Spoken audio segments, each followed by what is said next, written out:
नमस्कार, आप देख रहे हैं द एंगल और मैं हूं आपके साथ नीतू शर्मा। मुख्यमंत्री अशोक गहलोत की राजनीतिक कुशलता तो उनकी पार्टी के नेताओं के अलावा अन्य किसी पार्टी का हर बड़ा छोटा नेता भी कायल है।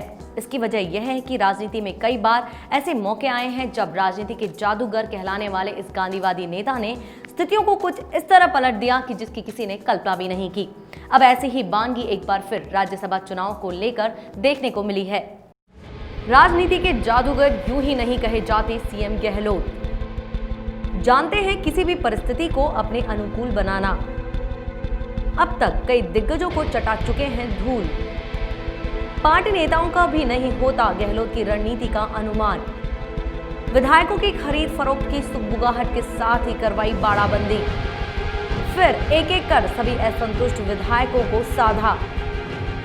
खरीद फरोख्त के सबूत मांगने वाली भाजपा आज बैकफुट पर। राजनीतिक कुशलता कहिए या किसी अनुभवी जादूगर की जादूगरी की स्थिति चाहे जैसी भी हो, उसे अपने पक्ष में कैसे किया जाता है, यह कोई मुख्यमंत्री अशोक गहलोत से सीखे। यही वजह है कि इस सियासी संग्राम में उनके सामने आज के नेता तो छोड़िए, विपक्ष के दिग्गज भी सामना करने से कतराते हैं। अगर राजनीति को शतरंज की किसी बिसात की तरह देखा जाए तो गहलोत अपनी चाल इतनी सफाई और फुर्ती से चलते हैं तो कई बार खुद उन्हीं की पार्टी के नेता तक को अंदाजा नहीं होता कि उन्होंने कब विरोधियों को मात दे दी।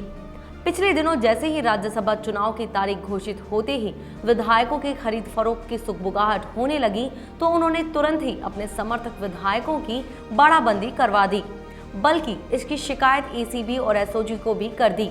एक पुरानी कहावत है, एक के सादे सब सदे, सब सादे सब जाए। इसी फार्मूले को अपनाते हुए उन्होंने पहले विधायकों की खरीद फरोख्त की किसी भी संभावना को पूरी तरह खत्म करने के लिए पहले एसीबी और फिर एसओजी में इस संबंध में शिकायत दर्ज करवा दी। इसके बाद उन्होंने पार्टी के विधायकों, बसपा से पार्टी में आए असंतुष्ट विधायकों और निर्दलीय विधायकों को भी टूटने से रोकने पर ध्यान लगाया। उनकी इस रणनीति का परिणाम था कि जो भाजपा बार बार मुख्यमंत्री से खरीद फरोख्त के सबूत मांग रही थी, वो आज बैकफुट पर जा चुकी है और मुख्यमंत्री अशोक गहलोत राज्यसभा चुनाव को लेकर पूरी तरह से निश्चिंत है।